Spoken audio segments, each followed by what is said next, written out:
एका गावामध्ये एका संताचा खूप मोठा आश्रम होता. ते संत त्या काळात खूप प्रसिद्ध होते. आश्रमात अनेक विद्यार्थी होते. एक विद्यार्थी खूप बोलायचा, प्रत्येकाला आरेरावी करायचा, त्याच्या मित्रांनाही तो हाणून पाडून बोलायचा. जेव्हा जेव्हा संधी भेटेल तेव्हा दुसऱ्याचा अपमान चेष्टा करायचा. त्याच्या एका मित्राने त्याला विचारलं, तू असं का करतोस? तो म्हणाला, मी खूप श्रीमंत घरातील आहे, माझ्या घरी सगळं काही आहे, धन दौलत शेती नोकर चाकर, पण आईवडिलांनी मला येथे धार्मिक शिक्षण घेण्यासाठी पाठवलं आहे. आता शिक्षण घेताना मौज मस्ती मी नाही करणार तर कोण करणार? इतरांना त्रास देताना मला आनंद होतो, एखाद्याला बोलल्यानंतर त्याचा चेहरा पाहण्यासारखा असतो.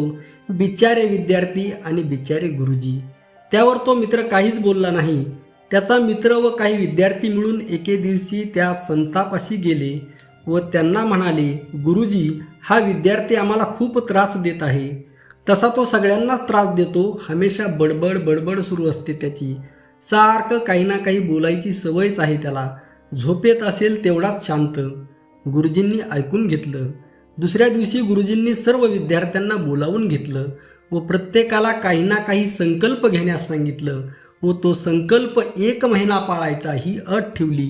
संकल्प छोटा असो की मोठा, पण तो प्रत्येकाने पाळायचा ही अट होती.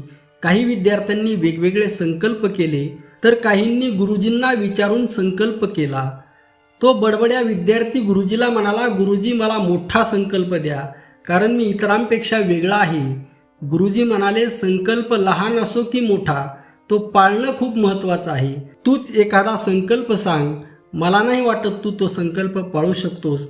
असे म्हटल्यानंतर काही विद्यार्थी हसले. मग तो विद्यार्थी म्हणाला, गुरुजी, मला कसलाही संकल्प द्या, मी तो पाळून दाखवणारच, ही माझी जिद्द आहे. गुरुजींनी त्याला कानामध्ये सांगितलं की 1 महिना कसलंही कोणालाही बोलायचं नाही, तोंडातून शब्दही काढायचा नाही, अर्थात मौन व्रत धारण करायचं, शांत राहायचं. तो विद्यार्थी म्हणाला, त्यात काय एवढं, मी कितीही मोठा संकल्प पूर्ण करू शकतो. त्यानंतर सर्व विद्यार्थी आपापल्या झोपडीमध्ये गेले. आता इतक्या मुलांसमोर बेइज्जती झाली तर अहंकार दुखावेल, त्यामुळे त्याने बोलायचं बंद केलं. पहिल्या दिवशी त्याला खूप त्रास झाला. अजून 2-3 दिवस झाल्यानंतर तो खूप बेचैन झाला. शेवटी न राहून गुरुजीकडे आला व एका कागदावर लिहून सांगितलं की गुरुजी, खूप बेचैन वाटत आहे. हा कसला संकल्प? आश्रमात राहण्याचा सगळा आनंदच हरपून बसला आहे. असं वाटत आहे की इथून दूर कुठंतरी पळून जावं. गुरुजी म्हणाले, अरे, तुझ्याच्याने जर संकल्प पाळणं होत नसेल तर काही हरकत नाही.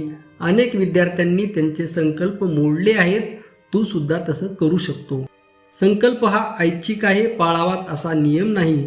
हा फक्त अभ्यासाचा एक भाग आहे. तू स्वतंत्र आहेस. पण त्याच वेळेस त्याला हसलेले विद्यार्थी आठवले व तो वापस गेला न बोलता. असेच त्याने 8 दिवस घालवले. त्याचे मित्र व इतर विद्यार्थी आश्चर्यचकित झाले, हा काही बोलत नाही म्हणून ते खुशही होते. बाकीचे विद्यार्थी खुश होते, पण हा मात्र दुःखी होता. खरं तर तो बेचैन होता. आतली आत त्याचा मनाशी संवाद वाढला होता.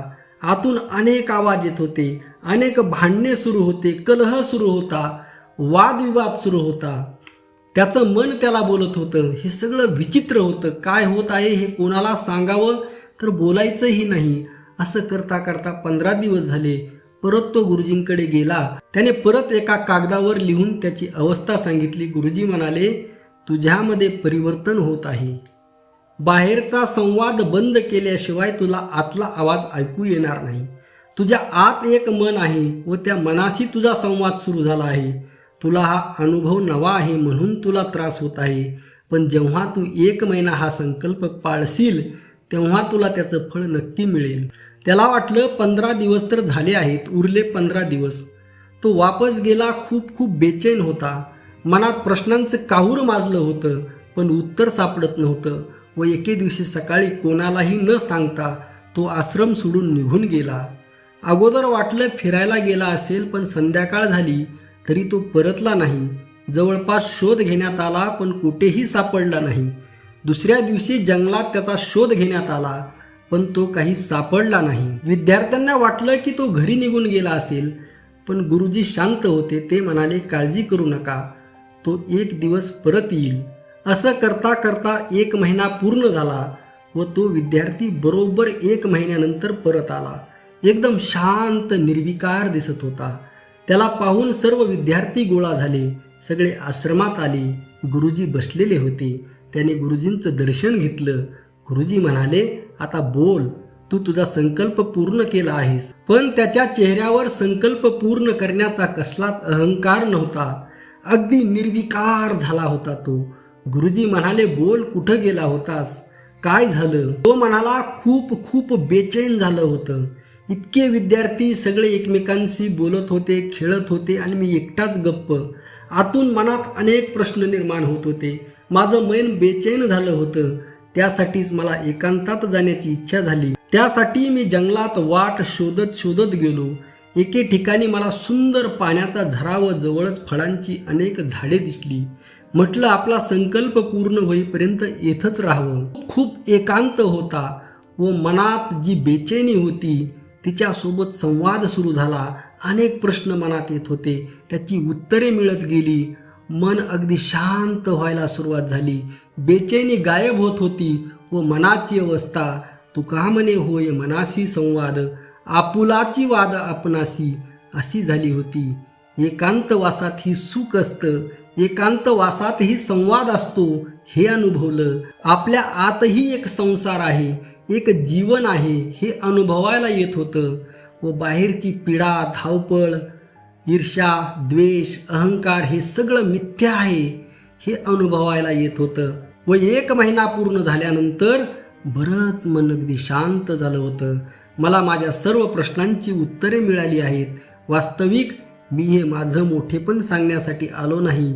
येथे तर तुमचा एक आदेश पाळल्याचा किती फायदा झाला हे सांगण्यासाठी आलो आहे. मी अगोदर किती बडबड करायचो, पण मला कधीच सुख समाधान मिळालं नाही. पण आज कळालं, शांती परते नाही सुख, येर अवघेची दुःख, म्हणून शांती धरा, उतराल पैल तीरा. जगद्गुरु श्री संत तुकाराम महाराजांचा हा अभंग आहे. शांतीचं महत्त्व तुकाराम महाराज सांगतात. गौतम बुद्ध तर शांतीचे प्रतीक आहेत हे आपल्याला माहीत आहे. गौतम बुद्ध व तुकाराम महाराज यांच्यामध्ये कमालीचं साम्य आहे. त्यांचा उपदेश, त्यांचं जीवन हे युगानयुगे प्रेरणा देणार आहे. मानवी जीवन अधिक सुखकर होण्यासाठी या संतांनी प्रयत्न केले, मार्गदर्शन केलं. तुम्हीही तुमच्या जीवनात हा अनुभव घ्या. घरात किंवा बाहेर राग आला तर त्याला कंट्रोल करायला शिका व त्यासाठी शांत राहा. अशा वेळी अगदी थोड्या वेळासाठी मौनव्रत धारण करा. शांतीचा, करुणेचा व प्रेमाचा सागर म्हणजे जगद्गुरु श्री संत तुकाराम महाराज. त्यांची गाथा वाचा, निश्चितच तुमच्या जीवनात परिवर्तन झाल्याशिवाय राहणार नाही. ही कथा कशी वाटली ती कमेंट करून नक्की कळवा. तुर्तास एवढंच. लाईक व सबस्क्राईब नक्की करा. रामकृष्ण हरी. जय जगद्गुरु, जय शिवराय, जय भीम.